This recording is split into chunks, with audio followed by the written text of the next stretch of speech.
ये कहानी है एक ऐसे बार की जिसके अंदर अगर तुम चले गए तो बाहर आने पर तुम्हें गोली मार दी जाएगी, लेकिन अगर बार के अंदर भी रहे तो माफ करना, तुम वहाँ भी सुरक्षित नहीं हो। यानी इसका मतलब हुआ आगे कुआ और पीछे खाई। कहानी की शुरुआत में हमें एक बार को दिखाया जाता है जिसमें सरजू नाम का एक आदमी आता है। जिस समय सरजू बार के अंदर आता है, ठीक उसी समय एक आदमी बाहर से निकलता है। जैसे ही वो आदमी बाहर जाता है, उसे कोई गोली मार देता है और उसकी मौत हो जाती है। ये देखकर आसपास के सभी लोग वहाँ से भाग जाते हैं। किसी को ये नहीं पता चलता कि गोली कहाँ से चली है। बार पूरी तरह से सुनसान हो जाता है। बार के अंदर बहुत सारे लोग होते हैं और उन्हें ये नहीं पता होता कि उन्हें क्या करना चाहिए। उसी वक्त एक आदमी जिसका नाम सेंथुर है, वो पुलिस को कॉल करने की कोशिश करता है, लेकिन उसके फोन में नेटवर्क नहीं होता। अब बार के अंदर से एक आदमी मारे गए व्यक्ति को देखने के लिए बाहर जाता है, लेकिन अचानक उसे भी कोई गोली मार देता है, जिससे बार के अंदर खड़े सभी लोग बुरी तरह डर जाते हैं। सभी इस बात से हैरान होते हैं कि किसी के फोन में नेटवर्क क्यों नहीं है। बार के अंदर एक लड़की होती है जिसका नाम एलिना है। वो कहती है कि हमें टीवी पर न्यूज देखनी चाहिए। जब ये लोग टीवी पर न्यूज देखते हैं तो इस हादसे के बारे में टीवी पर कोई खबर नहीं होती, और जैसे ही इन लोगों की नजर बाहर जाती है तो वहाँ से दोनों लाशें गायब हो जाती है और साथ ही उनका खून भी साफ कर दिया गया होता है। इन सभी को ये समझ नहीं आता कि यहाँ क्या हो रहा है। तभी सेंथुर कहता है कि मुझे लगता है कोई चाहता है कि हम में से कोई भी यहाँ से बाहर न निकले। फिर सरजू कहता है कि हो सकता है हम में से कोई एक किलर हो, या हो सकता है कि हम में से कोई आतंकवादी हो जिसके पास कोई भयानक विस्फोटक सामान हो और पुलिस उसे पकड़कर मारना चाहती हो। ये सुनकर एक आदमी जिसका नाम नाचो है, वो अपने पैर से अपने बैग को छुपाने की कोशिश करता है, पर सरजू उसे ऐसा करते हुए देख लेता है और इसके बारे में सबको बता देता है। नाचो का बैग ले लिया जाता है और जब उसका बैग खोला जाता है तो उसमें कपड़े और एक हार्ड डिस्क निकलती है। तभी नाचो कहता है कि इसमें ऐसी कोई भी चीज नहीं है जिससे किसी को नुकसान हो। वो कहता है कि मैं एक एड कंपनी में काम करता हूँ और हार्ड डिस्क में मेरे काम की फाइल्स है, लेकिन कोई उसकी बात पर विश्वास नहीं करता। एलिना उसकी हार्ड डिस्क को नष्ट कर देती है, पर हार्ड डिस्क के अंदर कुछ भी नहीं होता। नाचो को इस बात से बहुत दुख होता है। तभी नाचो देखता है कि सामने काउंटर पर एक ब्रीफ केस रखा हुआ है। वो सबसे पूछता है कि ब्रीफ केस किसका है। तभी सरजू दावा करता है कि ये ब्रीफ केस उसका है। इससे पहले कि सरजू ब्रीफ केस उठा पाता, बार की ऑनर एम्पायर ब्रीफ केस उठा लेती है। सरजू एम्पायर को ब्रीफ केस खोलने से मना करता है, लेकिन तभी एक आदमी जिसका नाम इसराइल है, वो ब्रीफ केस खोल देता है। ब्रीफ केस के अंदर औरतों के कुछ कपड़े निकलते हैं। इससे पहले कि कोई कुछ समझ पाता, उसी वक्त इन्हें बाथरूम से एक अजीब सी आवाज आती है। जब ये लोग वॉशरूम का दरवाजा खोलने की कोशिश करते हैं तो दरवाजा अंदर से लॉक होता है। ये लोग किसी तरह से दरवाजा खोलते हैं और बाथरूम के अंदर जाते हैं। वहाँ पर एक मोटा आदमी लेटा हुआ है जो कि बेहोश है। दरअसल इस कहानी की शुरुआत में ये आदमी खांसते खांसते इस वॉशरूम के अंदर आया था और तब से ये यहीं पर बेहोश पड़ा है। इस आदमी के पास एक इंजेक्शन पड़ा होता है। एलिना उस इंजेक्शन को उठा लेती है। तभी इन लोगों को बाहर से गाड़ियों की आवाज सुनाई देती है। जैसे ही लोग बार के गेट के पास जाते हैं तो ये देखते हैं कि वहाँ बहुत सारे आर्मी ऑफिसर्स आते हैं जिनके चेहरे पूरी तरह से ढके हुए होते हैं। आर्मी ऑफिसर्स वहां पर बहुत सारे टायर्स का ढेर लगाते हैं और उन टायर्स को जलाकर वहां से चले जाते हैं।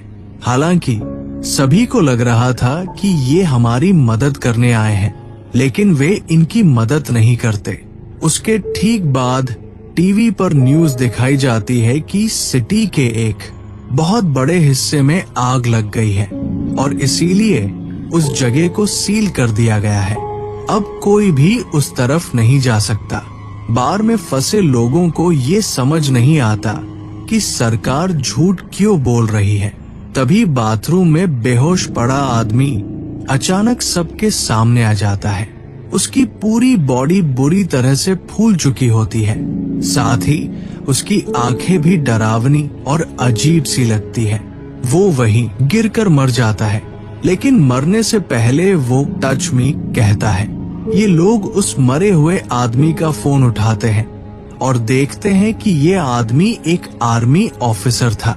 उसके फोन में कुछ फोटो होती है जिनमें लोगों ने वायरस से बचने के लिए पीपीई किट पहनी हुई होती है। अब बार के अंदर सभी लोग ये समझ जाते हैं कि इस पूरे इलाके को क्वारंटीन कर दिया गया है। इसका मतलब ये है कि जो आदमी अभी अभी मरा है वो इन्फेक्टेड था और इन्फेक्शन की वजह से उसकी जान चली गई है।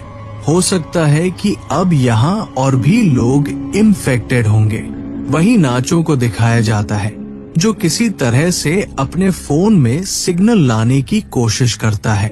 जब वो एक टेबल पर चढ़कर अपने फोन को ऊपर करता है तो उसके मोबाइल में नेटवर्क आ जाता है। वो ये बात सबको बताता है। तभी नाचो को कहा जाता है कि वो जल्दी से किसी मीडिया वाले को कॉल करके सब कुछ बता दे, लेकिन तभी सेंटूर भी फोन पर बात करने के लिए टेबल पर चढ़ जाता है, जिससे टेबल टूट जाती है। फिर एक आदमी जिसका नाम एड्रेस है वो नाचो से फोन मांगता है, लेकिन तभी एम्पायर उसे रोक देती है और कहती है कि इस फोन को मत छूना क्योंकि ये फोन उस इन्फेक्टेड आदमी का था। अगर तुमने इस मोबाइल को छू लिया तो तुम भी इन्फेक्टेड हो जाओगे। सरजू और एड्रेस इस बात से सहमत हो जाते हैं। अब इसका मतलब ये होता है कि नाचो और जिसने भी इस मोबाइल को या उस आदमी को छुआ है वे सब के सब इन्फेक्टेड है और ऐसा करने वाले इनमें से 5 लोग हैं। एड्रेस उन्हें अपनी बंदूक से धमकाता है और उनसे कहता है कि उस आदमी की डेड बॉडी को नीचे तहखाने में बने स्टोर में लेकर जाओ। इन सभी को मजबूरन उसकी बात माननी पड़ती है और ये सभी 5 लोग डेड बॉडी को लेकर नीचे तहखाने में चले जाते हैं। अब ऊपर बस 3 लोग बचे हुए हैं। थोड़ी देर बाद एक ट्रेनिंग नाम की औरत को वहां पर सफोकेशन महसूस होने लगता है। ट्रेनिंग सबको तहखाने का दरवाजा खोलने के लिए कहती है, लेकिन कोई उसकी बात नहीं सुनता। जैसे ही ट्रेनिंग दरवाजा खोलने जाती है वहां रखी हुई कुछ बॉटल्स गिर जाती है। उनका लिक्विड एक साइड बहना शुरू हो जाता है। तभी इनकी नजर वहां पर बनी एक ड्रेनेज पर पड़ती है। इसका मतलब ये होता है कि ये लोग वहां से पानी के रास्ते से बाहर निकल सकते हैं। फिर इसराइल उस ड्रेनेज के ढक्कन को खोल देता है और वो ड्रेनेज के अंदर से होकर यहाँ से बाहर निकलने का फैसला करता है। इसलिए वो अपने पूरे शरीर पर ऑयल लगाता है और ड्रेनेज से नीचे जाने की कोशिश करता है, लेकिन ड्रेनेज ज्यादा गहरा नहीं होता, इसलिए वो नीचे नहीं जा पाता।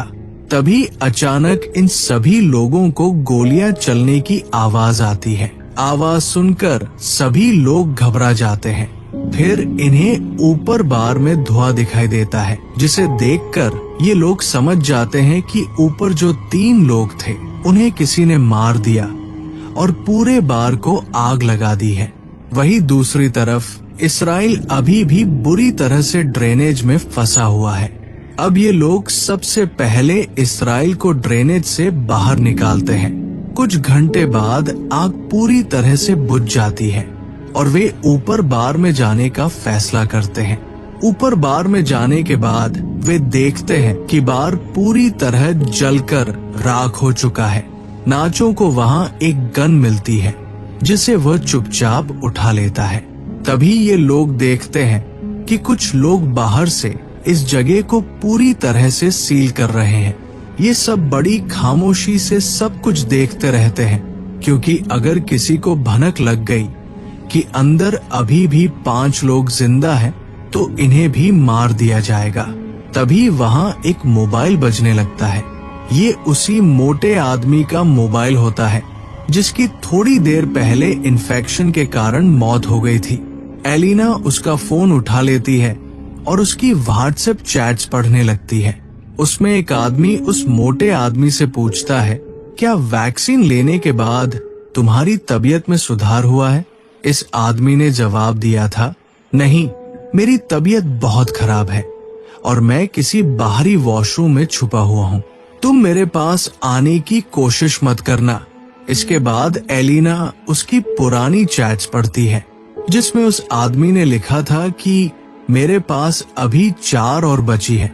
ये लोग समझ जाते हैं कि उसके पास जो इंजेक्शन है वही इस वायरस की वैक्सीन है। ये जानकर सब लोग खुश हो जाते हैं कि ये वैक्सीन काम कर सकती है, लेकिन फिर भी उनके मन में एक सवाल उठता है कि अगर इस आदमी ने वैक्सीन ली थी तो उसकी मृत्यु कैसे हो गई। अचानक फिर से फोन बजने लगता है, लेकिन इससे पहले कि वे फोन उठा पाते, बैटरी लो होने के कारण फोन स्विच ऑफ हो जाता है। अब वे किसी तरह फोन को चार्ज करने की कोशिश करते हैं। वही एलिना कहती है, इस आदमी ने चैट्स में कहा था कि इसके पास 4 वैक्सीन है, तो क्यों न हम उन वैक्सीन को ढूंढे। फिर ये सब नीचे स्टोर रूम में उसकी लाश के पास जाते हैं, लेकिन वहाँ कोई वैक्सीन नहीं मिलती। इसके बाद वे वॉशरूम में जाते हैं जहाँ इसराइल पहले से ही वैक्सीन के साथ बैठा होता है। इसराइल बाकी लोगों से अपना बलिदान मांगता है क्योंकि वे 5 हैं और वैक्सीन सिर्फ 4। इसराइल सबसे पहले एक इंजेक्शन निकालकर खुद को इंजेक्ट कर लेता है। तभी नाचो उस पर अपनी बंदूक तान देता है, लेकिन इसराइल फिर भी वैक्सीन अपने शरीर में इंजेक्ट कर लेता है। इसके बाद नाचो और इसराइल के बीच हाथापाई शुरू हो जाती है। इसराइल नाचो पर हावी हो जाता है और उसकी बंदूक छीन लेता है। इसी हाथापाई के दौरान वैक्सीन इसराइल के हाथ से छूटकर नीचे तहखाने में गिर जाती है। ट्रेना तहखाने में जाकर वैक्सीन उठा लेती है, लेकिन गलती से उसके हाथ से वैक्सीन छूटकर नाले में गिर जाती है।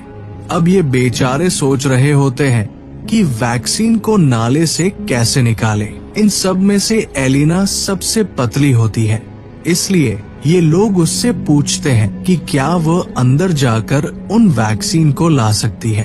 पहले तो एलिना मना कर देती है, लेकिन फिर वो मान जाती है। इसके बाद एलिना की बॉडी पर ऑयल लगाया जाता है और उसे छोटे से भेद से अंदर भेजा जाता है। बड़ी मशक्कत के बाद वो नीचे नाले में गिर जाती है। एलिना वैक्सीन ढूंढ लेती है और पानी से बाहर आ जाती है।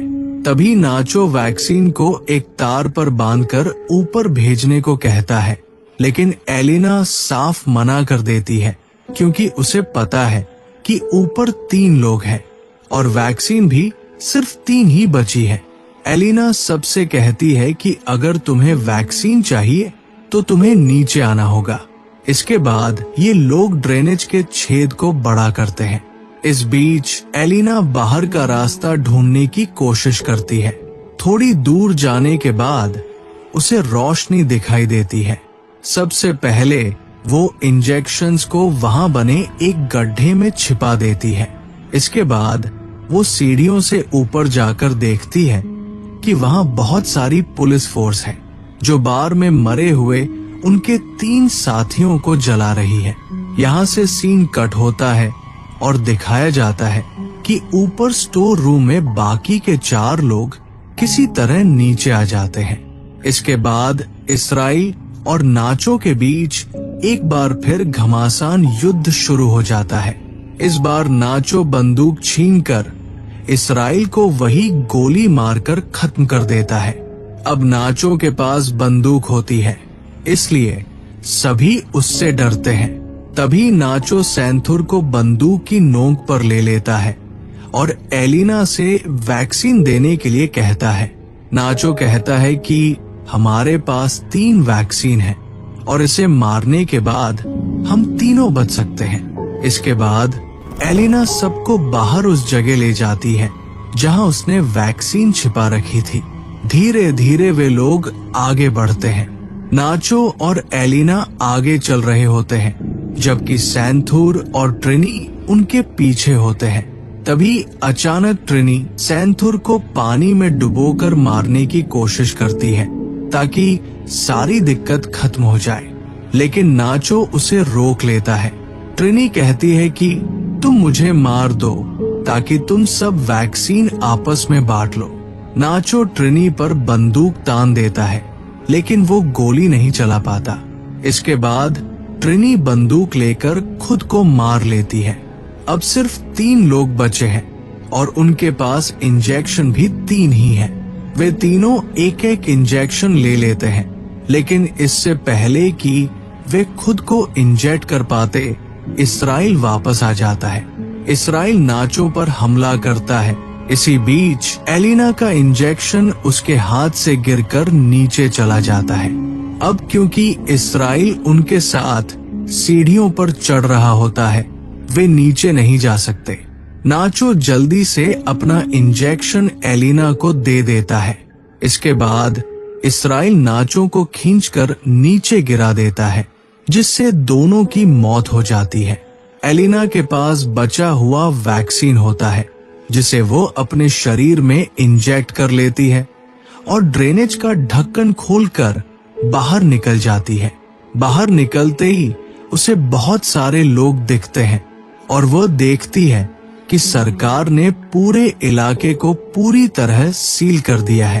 तभी एक औरत उसकी बॉडी पर जैकेट डाल देती है। एलिना बेसुध होकर भीड़ में शामिल हो जाती है। अंत में ये कहानी हमें ये दिखाती है कि जो मोटा आदमी बाहर के वॉशरूम में छिपा हुआ था, वो एक आर्मी ऑफिसर था। हो सकता है कि आर्मी कोई बायोलॉजिकल हथियार बना रही थी ताकि दुश्मन देशों पर हमला किया जा सके, लेकिन इस दौरान उनका एक ऑफिसर संक्रमित हो गया। उनके पास इस संक्रमण की वैक्सीन थी, लेकिन वो ऑफिसर पहले से बीमार था, इसलिए वैक्सीन ने उस पर असर नहीं किया। जब आर्मी को पता चला कि उनका ऑफिसर संक्रमण के साथ बाहर घूम रहा है, उन्होंने पूरे क्षेत्र को सील कर दिया ताकि वायरस को वही खत्म कर दिया जाए, भले ही कुछ निर्दोष लोगों की जान लेनी पड़े। इस मजबूरी में उन्होंने ये कदम उठाया। तो आपको क्या लगता है, ये कदम उठाना सही था या गलत?